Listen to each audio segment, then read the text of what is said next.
So we are trying to discuss question number 19. Right now, in this question, it is easy to cut down the answers A and D, which like in the A you don't see the zeroth order maxima. So they are asking about all possible orders, which that means that there will be a zeroth order, then the first order, then the second order. Right now, in answer A, zeroth order is not mentioned. In answer D, only the first orders are given. So when you are talking about all possible, then B and C has the maximum number of orders. Okay. Why the answer is C and not B?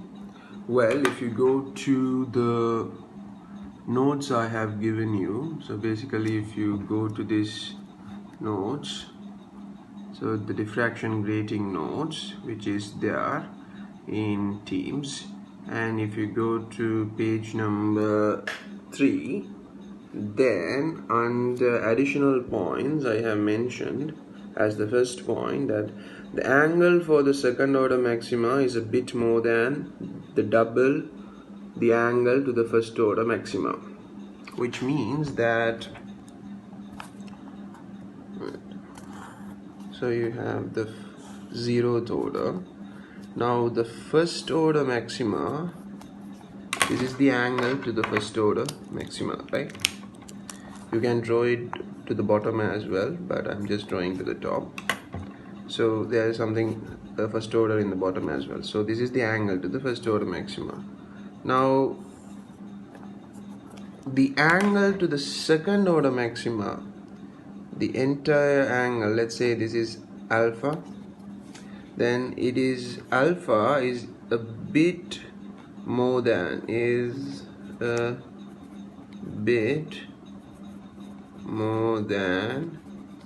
2 theta, right? Now how do you derive this? Now there is no derivation for this. It is a practical observation that in a practical case the angle to the second order maxima always comes up to be a bit more than twice the angle to the first order maxima. So this is something that you are supposed to know, that's why it is given in the notes. So it is a practical thing that you have to know. There is no derivation to it. Now if you want to think in terms of like using actual value, it is not a derivation, but if you'll go to the mark scheme and question number 19, so I have copied the examiner report, you can read it leisurely. So they have used basically typical values. So for example here, lambda over d, the typical value of lambda over d, 0.4, and they have found the angle to the first order 23.5 and angle to the second order 53.1. so they are using a typical values, it is not a derivation. Okay, so this is the theory that you have to know. The second order is twice the angle to the first order, which means that if this is theta, then the angle between the second order and first order, this angle is also theta, almost theta, bit more than theta, right?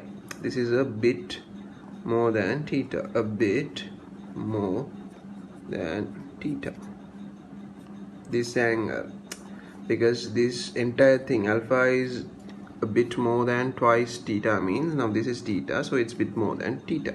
So if you look at answer B, in answer B obviously the angle between this and this, and if you consider the angle between the second order first order, the angle between the second order and first order is definitely way less than the angle between the second order and zeroth order, which means that this angle is less than this angle, but actually this angle is a bit more than this angle. Okay, if you look at C, it looks like that, it satisfies that a bit more than 2 theta condition. So that's why it is answer C.